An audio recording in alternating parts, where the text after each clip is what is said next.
Bom, pessoal, bom dia. Conforme eu disse para vocês, ia dar um jeito de ter essa aula gravada. Ou não consegui ontem, porque não voltou a internet, mas hoje, pela manhã, eu já verifiquei que voltou. Então, vou gravar para vocês e espero que vocês consigam assistir, tá? Para que na aula que vem a gente possa dar sequência e revisar alguns pontos que a gente trouxe aqui. Eu vou fazer o seguinte, eu vou ficar com a minha imagem fechada, tá? Em função dos tenha dado problema no compartilhamento e conversando com vocês, tá bom? Então vamos lá. Não liguem se estarei com a imagem fechada, ok? Mas é mais para a gente poder aproveitar. Então, eu vou compartilhar, na verdade, uma outra tela com vocês, e aí, através dela, eu vou iniciar, né? Então, eu iniciei falando que a estrutura do direito, ela entra, né, dentro do mundo das normas sociais. Então, a gente vai ter uma série de normas sociais, dentre elas, normas éticas, normas morais, né, normas que tenham uma série de características, e dentre elas, dentre essas normas e dentre esses comportamentos humanos, o direito vai selecionar alguns deles para que estes sejam efetivamente aqueles direitos que tenham uma correlação direta, né, uma necessidade de serem impostos pelo ponto de vista da coerção. Então, na verdade, é como se a gente tivesse um grande círculo e dentro desse círculo nós tivéssemos um outro círculo concêntrico, onde a gente pensasse alguns comportamentos. Eu sempre dou o exemplo, né? Hoje de manhã acordei, fui tomar café, escovei os dentes, enfim, organizei a minha rotina. Todas essas regras de etiqueta, quando fui tomar café, ou todos esses comportamentos humanos que eu tive, eles pouco importam para o direito. Quando que eles vão importar hoje, né? E isso vocês sabem, mesmo iniciando dentro de uma faculdade de direito, vocês já sabem disso. Mas, por exemplo, se eu tivesse subido, estou num hotel, sou consumidora, se eu tivesse subido e ido tomar café e daqui a pouco tivesse um alimento estragado, etc., a gente passa a ter uma relação jurídica. Por quê? Porque isso passa a interessar para o direito. Por quê? Porque o direito entende que há uma necessidade de proteger esse consumidor. Então, é sobre isso, gente, é essa diferença que a gente vai ter na vida jurídica, né? Toda vez que nós tivermos comportamentos humanos que necessitem de uma determinada coerção, né? De um determinado aprofundamento na rigidez dessa norma, ele fará parte, então, ele interessará para o direito e para as normas jurídicas. E disso, gente, é que avulta a questão da verticalização ou da horizontalidade das relações jurídicas. Mas antes disso, a gente precisa entender o que são relações jurídicas, né? É fundamental que a gente entenda o que são relações jurídicas para que a gente entenda, então, do que a gente está falando. O direito, então, pensa esses comportamentos e diz: olha, isso me interessa. E a partir disso, ele monta um esquema, que é esse que está na tela de vocês, que é um esquema onde ele coloca pessoas dentro, coloca o ser humano dentro de uma relação jurídica. Então, a primeira coisa que a gente identifica, e vocês podem ver aqui, que numa relação jurídica eu sempre vou ter um sujeito ativo e um sujeito passivo. E essas pessoas terão um vínculo jurídico que poderá ser anterior, que poderá ser a partir da norma, ou que poderá vir a surgir. Querem um exemplo? E mais, né? Que poderá ser voluntário ou involuntário. Querem um exemplo? Vamos lá. Estamos lá na aula do IBGEM, né? À noite que estaremos lá na semana que vem. E eu vou embora com o meu carro, né? Estou indo, dirigindo, né? Indo embora para casa após a aula. E alguém vem e colide na traseira do meu carro. Eu não tinha nenhuma relação jurídica com essa pessoa, eu sequer a conhecia. A partir do momento em que essa pessoa gera um dano no meu veículo, eu tenho duas pessoas, nesse caso, duas pessoas naturais ou duas pessoas físicas, que passam a ter um vínculo jurídico. Por quê? porque eu passo a ser credora de uma obrigação de indenizar, ou seja, ele tem que me indenizar pelos danos causados. Então, o que que acaba acontecendo? E aí, aqui eu quero que vocês olhem para cá, para essa figura. Por quê? Eu vou ter um sujeito ativo e um sujeito passivo, duas pessoas, e um vínculo jurídico. Normalmente, o sujeito ativo, nesse caso sou eu, gerou este fato que aconteceu, o acidente de trânsito, gerou para mim um poder jurídico.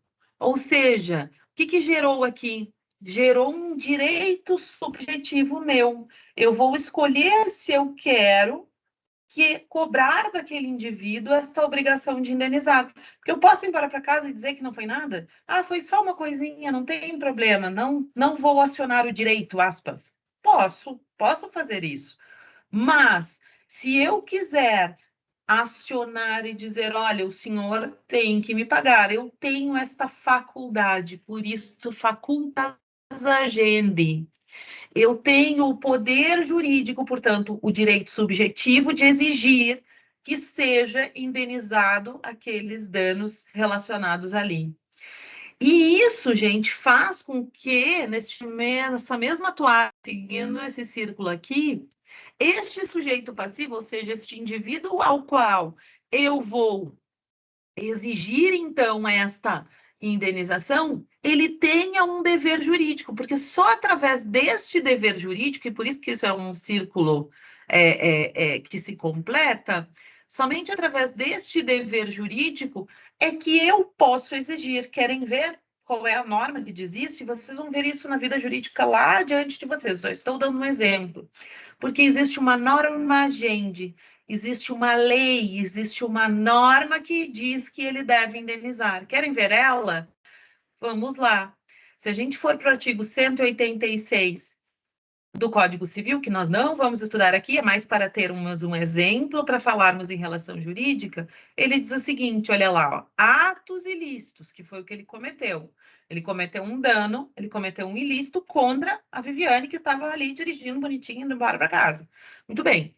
Aquele que, por ação ou omissão voluntária, negligência ou imprudência, e aí são características relacionadas à culpa, etc. Isso aí vocês vão ver lá em responsabilidade civil, violar direito e causar dano a outrem, ainda que exclusivamente moral, comete ilícito.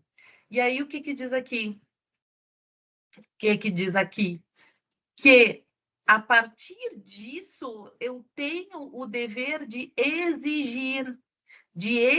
Então, a lei está me dizendo que se ele comete ilícito, eu tenho o poder de exigir que eu seja indenizada, por este valor, tá? Então, isso, gente, faz com que a gente se dê conta do seguinte, olha, toda vez que eu tiver algo que interesse para o direito, eu estou relação jurídica. Só que essa relação jurídica, ela pode ter cunho de direito público, ou ela pode ter cunho de direito privado, né? Sem problema nenhum.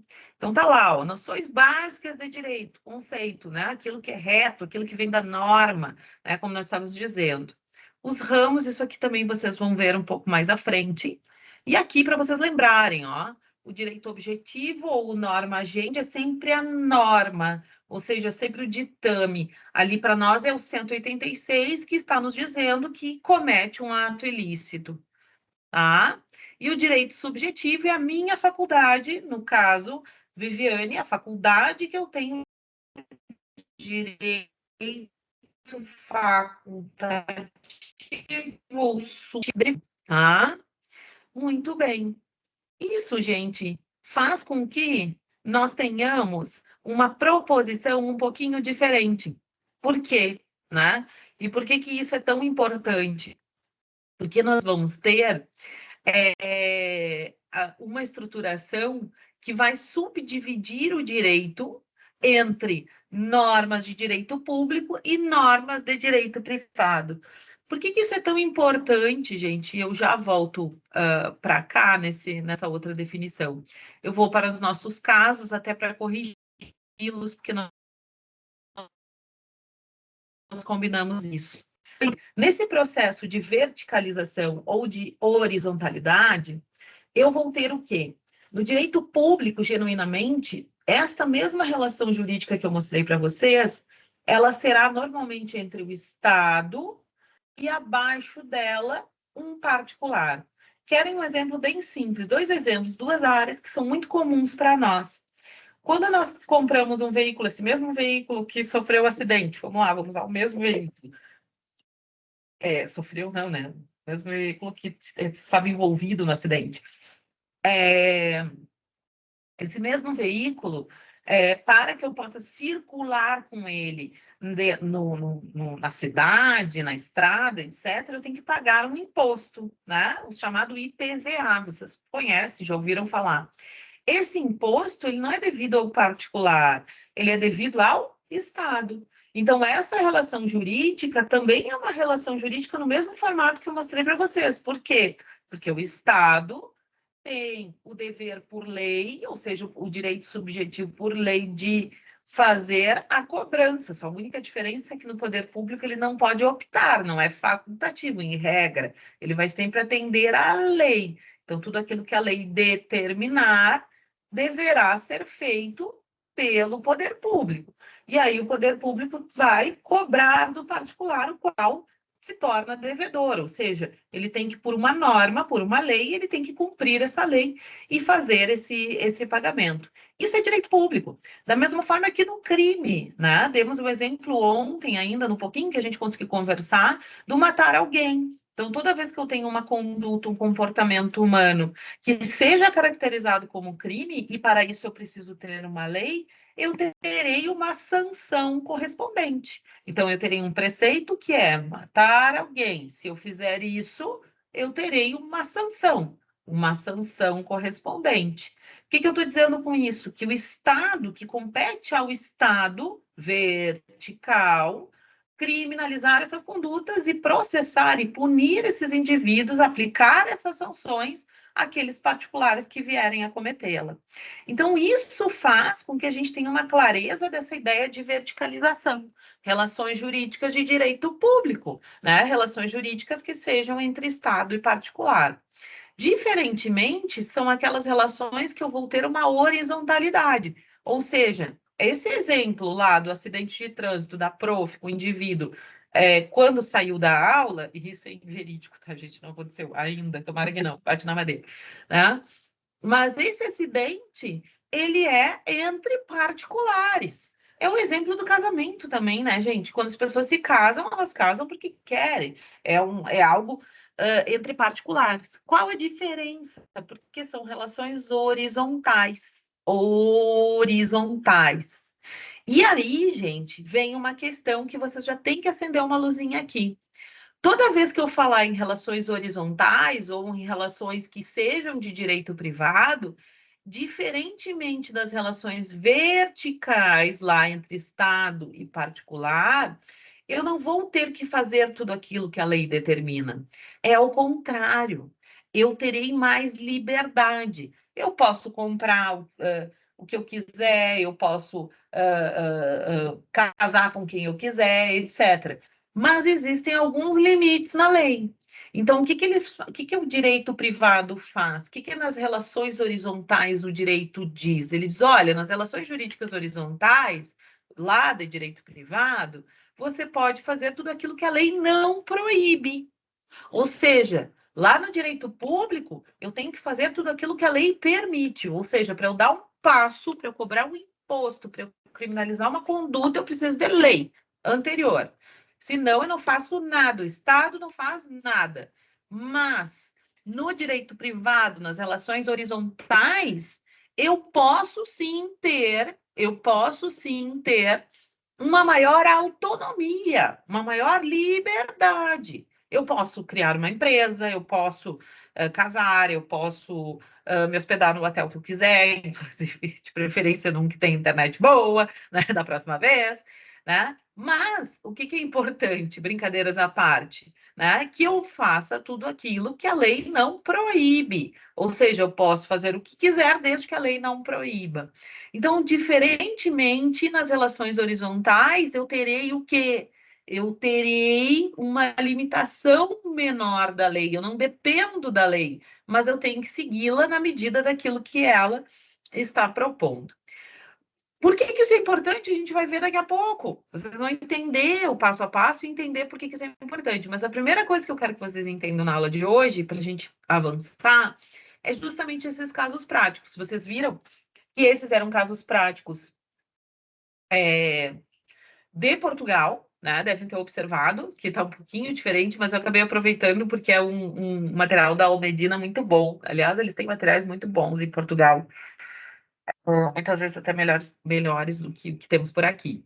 Então, o que eles fizeram? Colocaram lá, direito público e direito privado. Atendendo o critério da posição de sujeitos, que é o que a gente fez agora, relações verticais e relações horizontais, diga se as seguintes relações jurídicas se enquadram no âmbito do direito público ou direito privado. Letra A. A Câmara Municipal de Mirandela celebrou um contrato de arrendamento urbano com Arthur, proprietário de um prédio urbano cito na Avenida da República. Letra B. Almerindo apresentou na Câmara Municipal do Porto um pedido de licenciamento de obras. Olha só, tá? Olha que pergunta capciosa. Vamos lá, vamos ver o que vocês responderam. Vamos começar pela B? Vamos? Olha só, o Almerindo, ele apresenta na Câmara Municipal do Porto, a cidade do Porto, lá em Portugal, um pedido de licenciamento de obras. Eminentemente direito ambiental, eminentemente direito administrativo. Por que eu estou dizendo isso? Esse pedido, essa autorização de licenciamento de obras, e inclusive é a disciplina que eu dou hoje, tá? Esse pedido de licenciamento de obras é um pedido que vai depender de uma decisão administrativa, uma decisão de Estado. Por quê? Porque o licenciamento de obras, ele é previsto em lei e ele depende de um regulamento legal para esse deferimento. Então, no momento em que ele apresenta, no caso deles, lá no Poder Legislativo, no nosso caso é um pouco diferente, mas ao tempo a gente explica isso, que não é o que importa para nós aqui. Como ele apresentou isso, pedindo à Câmara Municipal uma autorização pública, isso eminentemente é de direito público. Ou seja, não caberá à Câmara Municipal do Porto pura e simplesmente decidir pela sua subjetividade, ou seja, pelo seu pensamento, pela sua voluntariedade. Caberá ela decidir de acordo com a lei, pura e simplesmente. Por isso que é uma relação vertical. Por isso que a letra B é uma relação de direito público.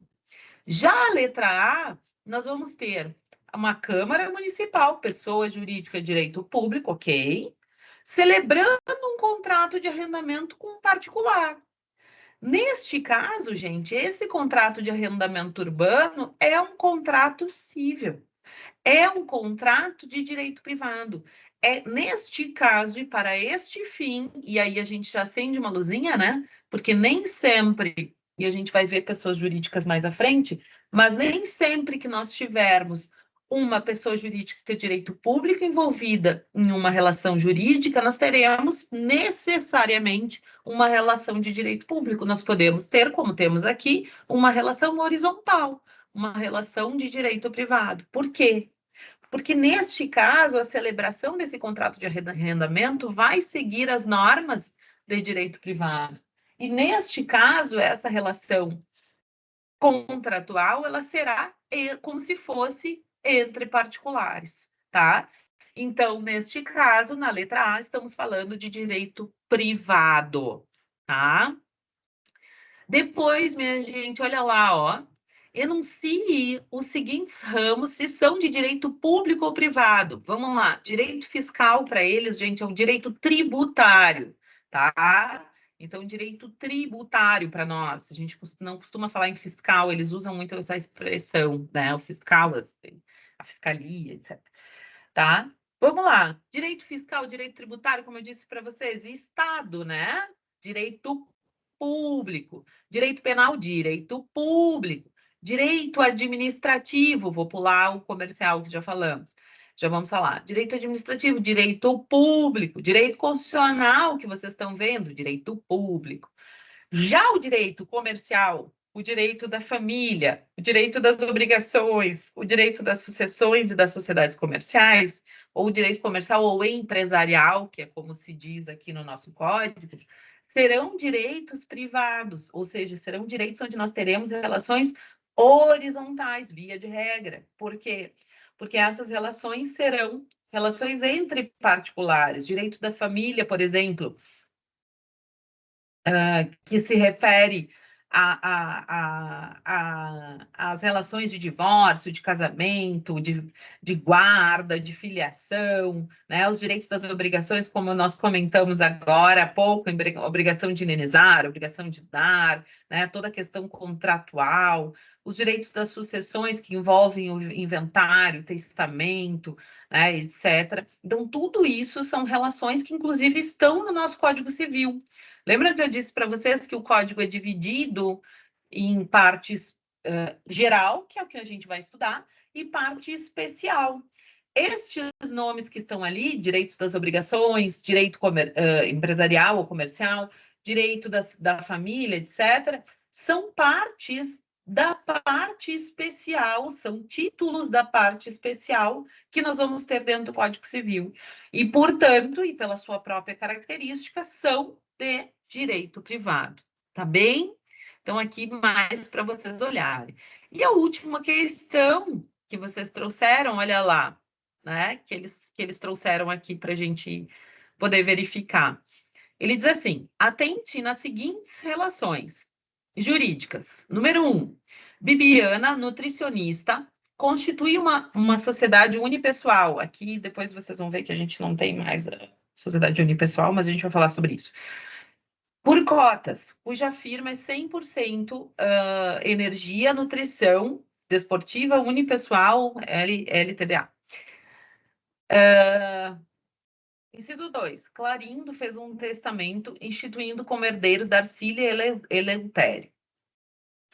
Atendendo ao critério da posição dos sujeitos, diga-se das relações jurídicas se enquadram em direito público ou privado, e identifique o ramo a que pertence. Vamos lá. Bibiana, nutricionista, constitui uma sociedade. O que é isso, gente? Direito societário, direito empresarial. Eu posso criar a empresa que eu quiser. Não acabei de dizer isso? Falei agora há pouco, né? Então, aqui, Bibiana está criando uma empresa, ela está empreendendo conforme o direito constitucional dela da livre iniciativa e, portanto, se trata de direito privado na área do direito empresarial, tá? Ou direito societário, se assim quiserem. E Clarindo fez um testamento instituindo como herdeiros Darcília e Eleutério. Também direito privado, tá? Testamento se refere a direito das sucessões, tá? Então, também aqui, direito privado, tá bem? Eu tinha pedido para vocês do 1 a 4, né? Então, vamos lá, vamos mais um aqui. É que os outros dois não dá para usar, não. Vamos lá. Número 4, finalizando aqui, vamos que vamos, para a gente dar sequência. Considere as seguintes relações jurídicas. Luiz e Maria contraíram casamento no regime de separação de bens.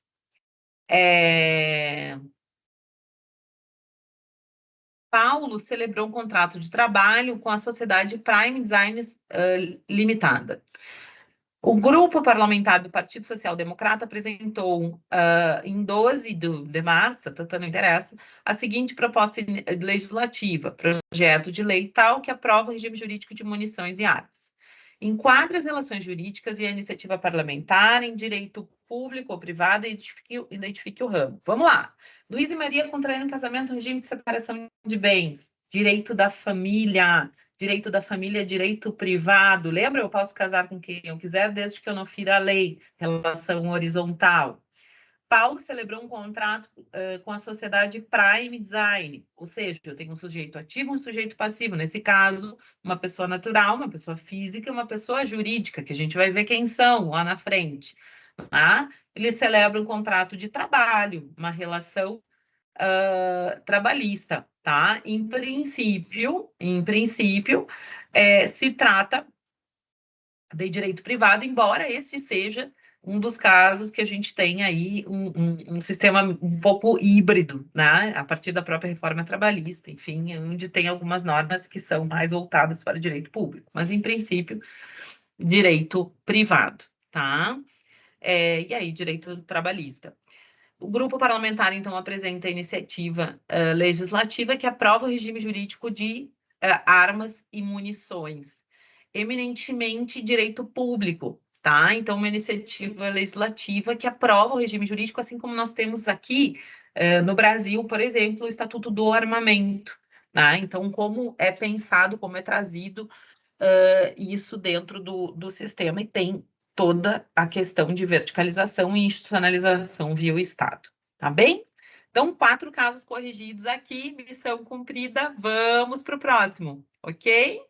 Vamos lá, deixa eu fechar aqui e vamos adiante que temos tarefa. Outra coisa que eu queria mostrar para vocês, gente, eu não vou ser exaustiva na aula 0 aqui. Aqui, na verdade, tem uma série de questões sobre legislação, mas antes da gente ingressar efetivamente na lei, eu preciso explicar algumas coisas. Eu sei que é um pouco de preciosismo meu, não é da minha matéria, mas eu preciso trazer para vocês algumas questões, tá?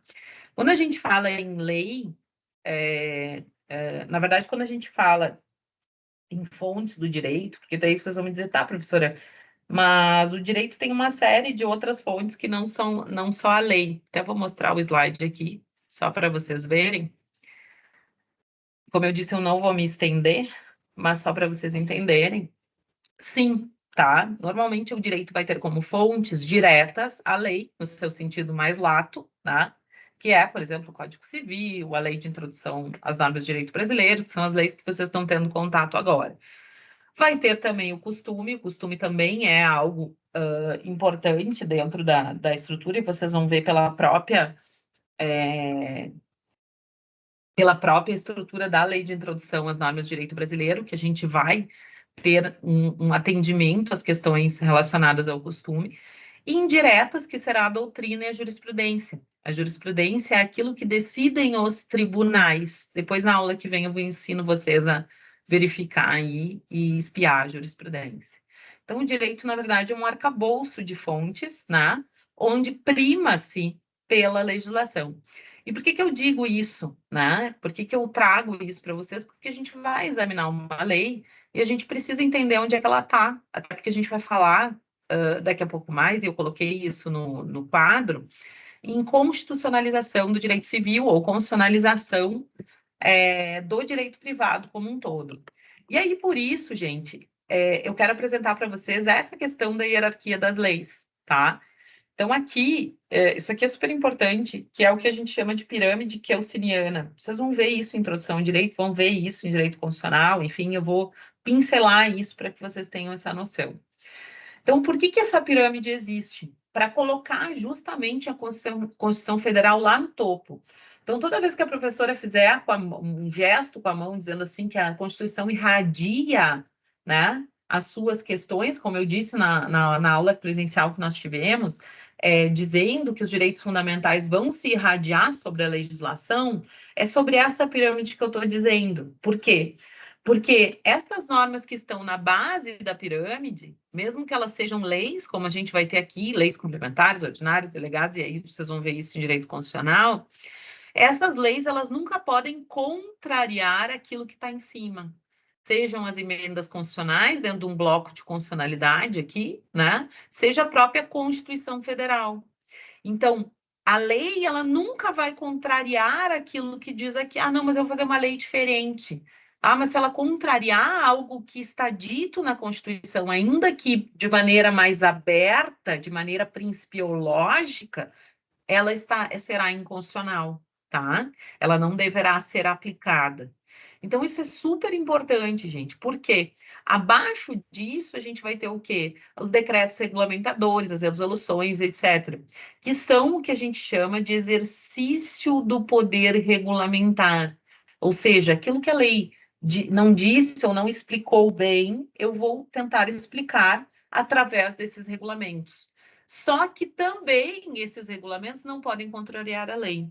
Então, a lei não contraria a Constituição. E os decretos do Poder Regulamentador não contrariam a lei. E não contrariam a Constituição também. Então, tenham muito em mente isso, tá? Porque isso vai ser importante para o dia a dia de vocês. Feito? Feita a nossa aula zero, eu preciso entrar hoje ainda, vocês vão me aturar por mais uns minutos aqui, em Lei de Introdução às Normas de Direito Brasileiro, tá? E aí eu prometo que libero vocês se a gente conseguir ver algumas coisas aqui, tá bom? Então, esta leizinha é esta aqui, tá? É esta aqui. Onde nós vamos ter algumas disposições que são importantes, né? E que, como eu disse para vocês, elas vão percorrer todas as leis, elas serão a lei das leis, tá? Então, temos aqui o Decreto-Lei 4657 de 42, que é a nossa lei de introdução às normas de direito brasileiro. Vamos ver alguns artigos? Sim, alguns artigos nós veremos, para que vocês estejam aptos a fazer aquela atividade que comentamos, tá bem? Só vou pegar uma água, um segundo e vamos lá.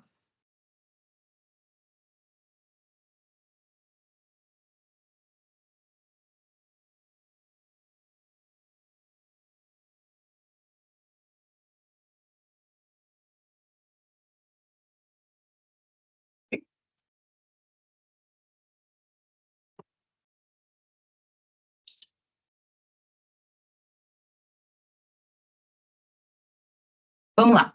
Essa norma, então, que é a lei das leis, ou a norma das normas, ela vai servir justamente para definir como devem ser pensadas e como devem ser introduzidas as leis dentro do nosso ordenamento, tá? Dentro do ordenamento jurídico, dentro da estruturação de normas.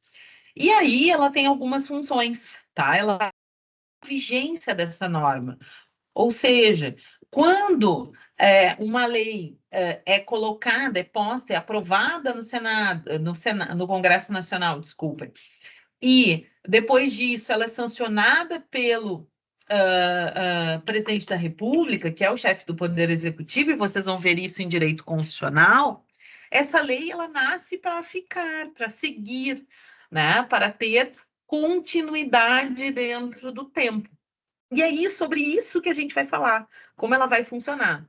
Também vamos ver como ela vai acontecer dentro da sua no tempo, né? Como ela vai acontecer dentro da sua, como se não faz a integração dessas normas, tá? Vamos começar então pela definição de lei de maneira muito breve, tá? A lei então é uma regra geral, como eu disse para vocês, ela é emanada e imposta de maneira coercitiva. Então, não esqueçam disso, gente. Toda vez que a gente falar em direito, toda vez que a gente falar em normas jurídicas, a gente está falando em coerção. Ou seja, quando eu preciso efetivamente implicar que essas normas sejam impostas a todos, né? Por isso, e vocês vão ver logo, logo, que não vou antecipar, não vou confundir vocês.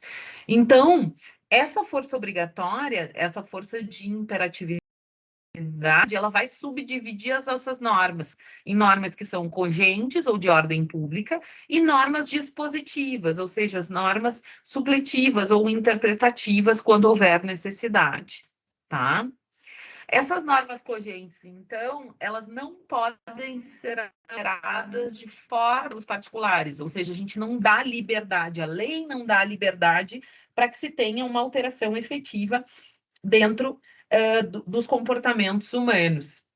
Já que é o exemplo, né, da proibição do casamento de pessoas já casadas, ou ainda dos requisitos para adoção, né, que são requisitos específicos e que não podem ser convencionados, ou seja, acordados pelas partes, tá? Já as normas dispositivas vão ser normas que permitem, onde há uma permissão maior para que se expresse a vontade daquelas partes que estão envolvidas. Então, exemplo do regime de bens, né, onde a gente pode escolher o regime de bens, se é de separação total, se será de comunhão parcial, de comunhão total, enfim, tá? A existência da lei. Ah, isso aqui eu não vou ver. Não vou ver, não vai dar tempo. Da vigência, vamos lá. Então, como eu disse para vocês, a lei, e esse é o nosso artigo 1º da Lei de Introdução às Normas de Direito Brasileiro, não vou falar mais assim, eu vou falar LINDB, tá? LINDB, Lei de Introdução às Normas de Direito Brasileiro, LINDB, que daí facilita para mim, facilita para vocês também. Esse é o nosso artigo 1º, é ele que vai determinar o tempo em que vai vigorar uma lei no país, qualquer lei, seja ela de direito público, seja ela de direito privado, salvo se houver disposição em contrária na própria lei, tá? Ou em outra norma que diga o contrário. Por que ela é importante? Porque ela vai dizer o seguinte, olha, salvo a disposição em contrária, a lei começa a vigorar em todo o país 45 dias depois de oficialmente publicada.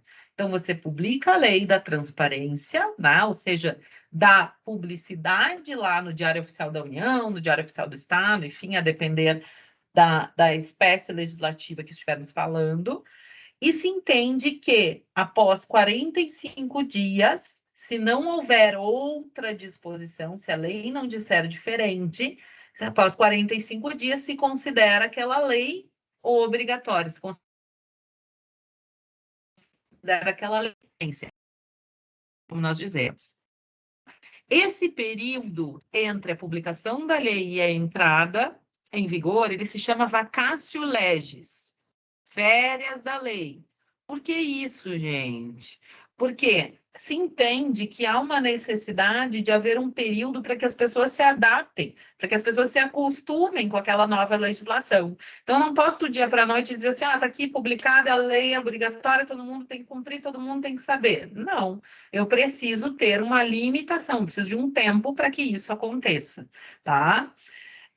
Normalmente, vão se contar, então, esse prazo, incluindo o dia da publicação, por exemplo, se foi publicada hoje, no dia 20 de março, vai se contar a partir de hoje e entra em vigor no dia seguinte ao último dia do prazo, ao fechamento desses 45 dias, tá? O que é importante, gente? Cuidem isso aqui, salvo disposição em contrário, porque se a lei disser diferente, tá? Nós vamos ter uma vigência diferente. Querem um exemplo aqui, ó, do próprio Código Civil? Onde é que a gente olha isso? A gente sempre olha isso nas disposições finais de uma lei. É lá no final da legislação, ó. Vamos ver, cadê? Esse é um bom exemplo, mas vamos ver. Por quê? Porque aqui é que vai aparecer quando, ó, tá aqui, ó, artigo 2024. Para esta lei Código Civil, não valeu os 45 dias da regra geral, porque a vacatio legis foi aumentada, as férias da lei foi aumentada, tirou um ano de férias, olha que loucura, que beleza, né? O que eles fizeram? Eles botaram aqui, este código entrará em vigor um ano após a sua publicação. Pode, desde que a lei diga, tá? Então, se tiver disposição em contrário, não vale as férias da lei de 45 dias. Eu posso ter, prof, uma lei que entre em vigor no mesmo dia da publicação? Sim, posso ter leis mais simples, leis que já sejam do conhecimento, não há necessidade de se ter umas férias da lei tão grande, tá bem? Não tem problema nenhum.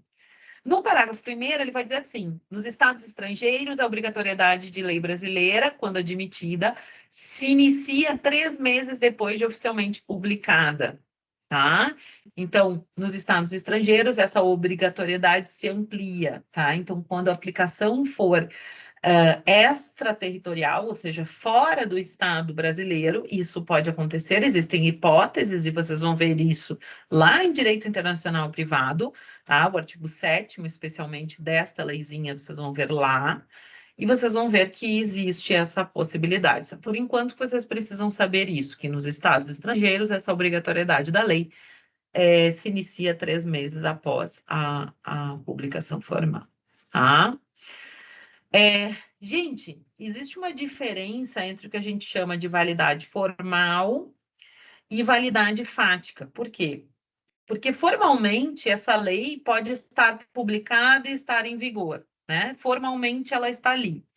Mas faticamente, com aplicação prática, né, nós vamos ter, então,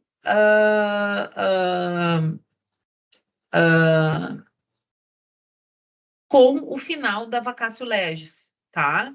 Então, a aplicação prática só vai acontecer quando nós tivermos o final da vacatio legis, tá? Então, faticamente, para que ela tenha aplicação prática efetiva, somente ao final da vacatio legis, tá bem? E aí, é super importante a gente entender que existe um princípio, tá? Esse princípio, ele faz com que o ordenamento se torne coeso, ou seja, que ele tenha uma lógica, que ele tenha uma organização. Por quê? Senão, gente, a gente faria leis para mudar a lei na semana que vem ou para ter uma alteração logo na sequência, tá? E para impedir isso, o artigo 2º da LINDB, ele vai dizer o seguinte: não se destinando à vigência temporária, a lei terá vigor até que outra modifique ou revogue. O que ele está dizendo? Que, salvo se a lei tiver um tempo determinado para nascer e para morrer, tá? Para iniciar e para terminar, nós vamos ter, então, uma vigência presumida, ou seja, a ideia de que essa lei continue vigendo até que venha outra modificando ou revogando, tá? Então, é como se eu dissesse que a vigência é permanente ou ela é indeterminada.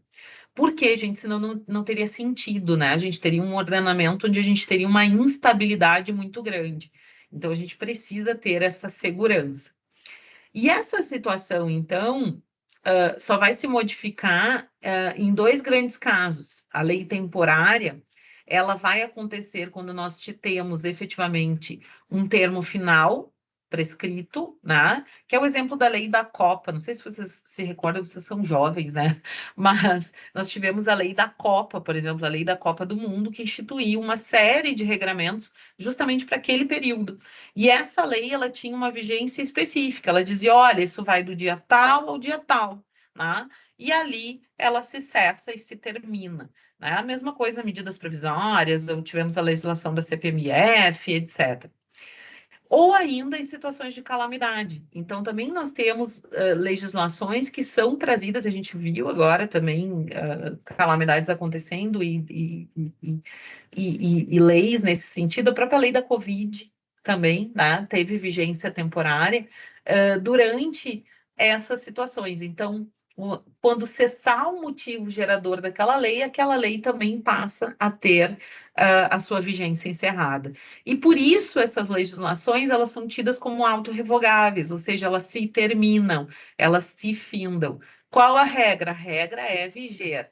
Mas se tivermos diante de situações de lei temporária ou de calamidades, nós podemos ter essa questão, tá? Mas e como é que a gente revoga a lei? Porque, né, prof, afinal de contas, a gente tem que ter alguma forma, algum jeito efetivo de revogar essa legislação quando a gente entender que ela não está de acordo, né? Quando o Estado entender que ela não está de acordo com aquilo que se quer. Bom, gente, a lei, ela vai ter cessado a sua força sempre que vier uma nova lei de mesma hierarquia ou de hierarquia superior, tá? Então, essa lei posterior, ou seja, superveniente, aquela que vem depois, tá? É sempre a lei que vem depois. Ela vai fazer isso em 3 casos. Primeiro, quando expressamente ela revogar, que é o exemplo aqui do próprio Código Civil, ó, voltando, o próprio Código Civil, ele diz, ó, revogam-se a lei 3.071 de janeiro de 1916 e a parte primeira do Código Comercial. Por quê? Porque se revogou inteiramente o Código de 1916, o antigo Código Civil, tá? Então, se ela disser expressamente, é muito tranquilo. veio uma lei superveniente e ela veio e disse expressamente que estava revogando. Ou ainda, quando a nova lei for incompatível, o conteúdo que ali foi colocado é incompatível com aquilo que está posto. Ou ainda, que também é o caso do Código Civil, embora ele tenha revogado de maneira expressa, haja uma regulamentação inteira desta matéria anterior. Então, isso também pode acontecer. A matéria anterior foi regulamentada por uma nova norma e, portanto, tacitamente se teve a revogação da norma anterior, tá? Essa cessação, ela pode ser expressa, então, como eu disse para vocês, né, pode colocar, como se colocou ali no artigo 2045 do Código Civil, revogando todas as disposições em sentido contrário, ou pura e simplesmente vem uma nova lei e se tem uma incompatibilidade com o texto anterior, tá? E aí, a partir disso, se tem a interpretação de que há uma revogação tácita, tá? Duas expressões que são importantes para não esquecermos: a abrogação e a derrogação, ou seja, revogação total da velha lei pela lei nova. A abrogação, tá? Então é total, tirar toda do ar. E derrogação é a revogação parcial dessa lei da lei velha pela nova. Cuidado que essa expressão, gente, a gente usa muito em direito, tá? A expressão derrogação a gente utiliza muito em direito. Então, toda vez que a gente tem a derrogação, daí você diz, derrogou-se parte do texto da lei, tá? Ok. Olha lá, a pirâmide de Kelsen nos persegue, trazendo, mas a gente já falou dela, tá? Só para a gente lembrar. E aí nós vamos para o princípio da obrigatoriedade da lei, o artigo 3º, que era esse que eu ia antecipar e não antecipei. Mas vamos lá. Por quê, gente? Por que eu disse lá para vocês, dizendo assim, a lei ela nasce para viger, ela nasce para seguir, ela nasce para continuar, né? Por quê? Porque esse artigo 3º, ele vai dizer o seguinte, ó, ele vai dizer que ninguém se escusa de cumprir a lei, alegando que não a conhece. Então, eu preciso das férias da lei, eu preciso desse tempo de internalização, em regra, porque depois que a lei estiver vigente, depois que a lei estiver posta, eu não posso dizer que não conheço a lei. Eu não posso dizer que a lei não existe. Por quê? Porque isso é pressuposto do ordenamento. Como eu disse para vocês, ele precisa ser coeso, eu preciso ter coerência. E se eu preciso ter coerência, eu preciso dizer que esta lei deve ser cumprida e que ninguém deve alegar que não a conhece, tá? Então, isso aqui é uma das questões mais importantes que a gente tem e que sustentam, na verdade, o ordenamento. Mas, prof, e se eu tiver lacunas na lei? E se a lei tiver questões que não estão postas lá? E isso vai acontecer para o resto da vida jurídica de vocês, já digo a vocês, tá? Então, situações em que o juiz tem que conhecer, porque vocês vão ver lá no processo que o juiz ele não pode se escusar a aplicar o direito, ou a sentenciar, ou a pensar sobre a aplicação do direito, mas o juiz tem que ter como se socorrer. Então, vejam, mais uma vez, né, prova que essa legislação é para toda a estrutura do ordenamento. E aí, gente, o que vai se fazer? Né? São casos que são apresentados ao juiz e que ele, pela letra fria da lei, ele não consegue resolver o caso. Ele precisa, né, de uma aplicação prática para pensar como fazer isso. Tá? Então, como ele vai decidir, né, em casos, por exemplo, a época em que nós não tínhamos possibilidade ou ainda constitucional no sentido da possibilidade dos casamentos homossexuais, né? Então, como ele vai decidir, como ele vai pensar, se ele não pode se recusar. Então, isso é o que a gente chama de omissão ou lacuna da lei, né? Quando a gente tem um pedaço da lei que está, aspas, faltando. E, para isso, nós vamos ter um processo que se chama integração da norma. O juiz é que vai fazer essa integração da norma. E esse processo, minha gente, é dado pelo artigo 4º. Então, o artigo 4º ele vai dizer o seguinte: quando a lei for omissa, O juiz decidirá o caso de acordo com a analogia, os costumes e os princípios gerais do direito. O que é isso? Vamos ver. Vamos ver. Por quê? Analogia é toda vez em que eu vou aplicar as hipóteses semelhantes oferecidas a casos análogos, ou seja, casos que sejam semelhantes, que sejam parecidos. Então, quando eu tiver uma situação de um caso semelhante, eu posso vir a aplicar por analogia essas questões, que é o exemplo à época, então, né, do próprio casamento homossexual, que hoje é amplamente admitido, né, mas foi um caso de aplicação de analogia. Então, por que eu posto em casos entre pessoas de gêneros diferentes, de sexos diferentes, mas não poderia em casos de pessoas que têm o mesmo gênero? Então, casos análogos aqui.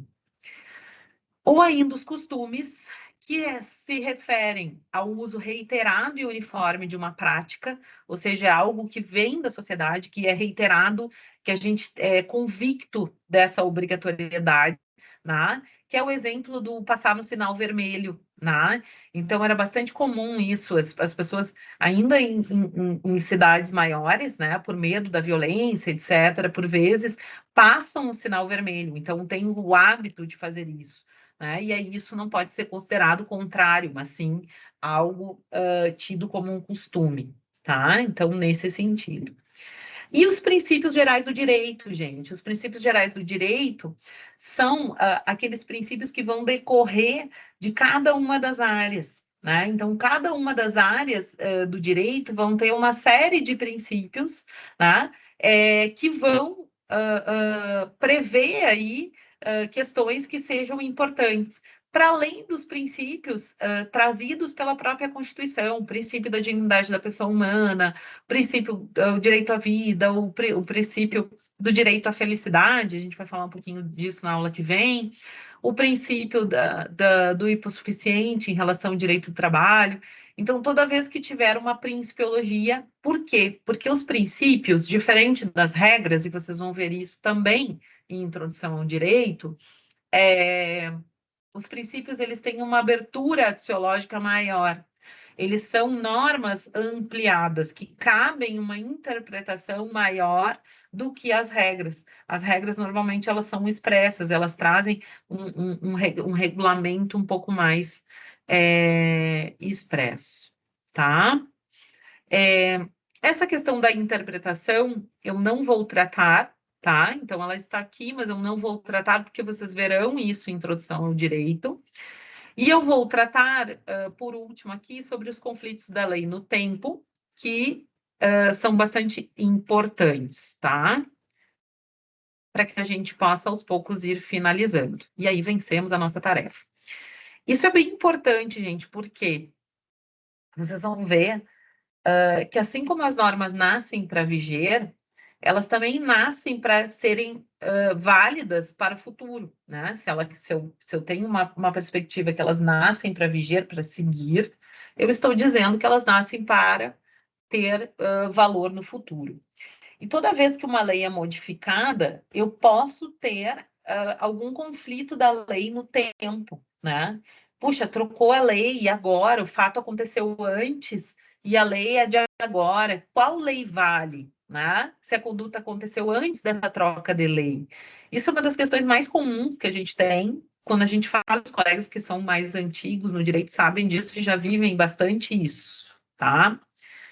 Então, a gente tem dois caminhos para solucionar isso que nos são dados pela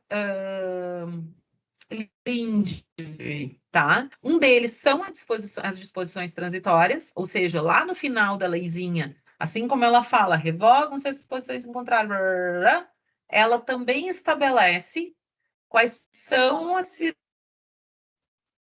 os fatos, as condutas que aconteceram durante a vigência da lei anterior e que, a partir da entrada da lei nova, passam a valer para uma lei ou para a outra, que foi o que foi feito no Código Civil. Então, o artigo 2035 do Código Civil estabeleceu que as condutas, os negócios jurídicos que foram feitos antes da entrada em vigor do Código Civil de 2002 fossem tratadas de acordo com o Código Civil de 2016, tá? Pode ser feito assim? Pode. O problema é que quando isso não acontece, quando isso não é feito, tá?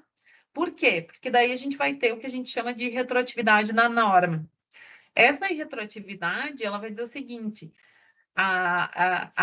ela vai se referir à impossibilidade de se aplicar uma lei nova a questões anteriores. Então, retroatividade significa que a lei não volta lá para cobrir aquilo que está lá, ela só vai daqui para frente, daqui para o futuro, tá?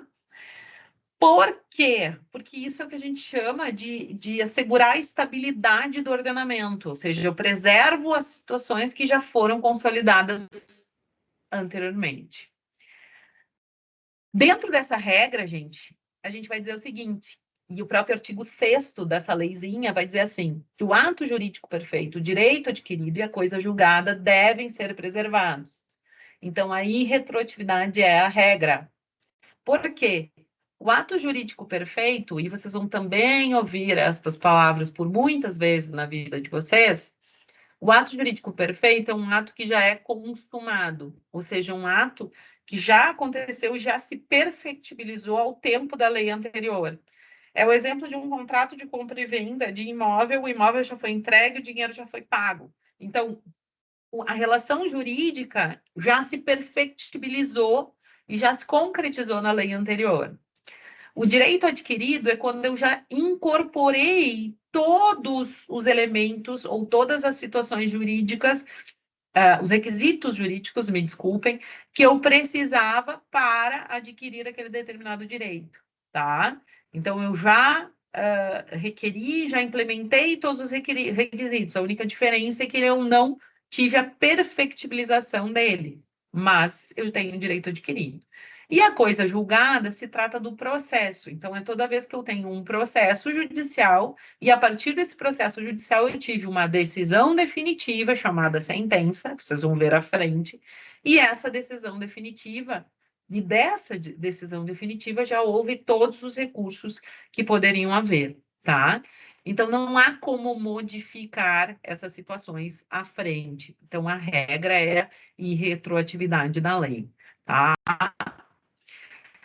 Qual a exceção que nós vamos ter aqui? Excepcionalmente, nós vamos ter a retroatividade de lei nova, tá? Da lei nova às relações antigas, que ainda não se perfectibilizaram, ou seja, que não constituíram ato jurídico perfeito, que não constituíram direito adquirido ou coisa julgada, tá? Que é o exemplo das aposentadorias, quando não foram perfectibilizadas, etc. Bem, então esse cuidado a gente tem que ter. E por fim, gente, só para citar, e a gente vai falar um pouquinho sobre a questão de domicílio, depois dentro do próprio Código Civil, nós vamos ter, então, o princípio da territorialidade. Então, a regra é que as normas tenham valor, tá? Pelo artigo 7º, tenham valor dentro do território nacional, dentro do território brasileiro.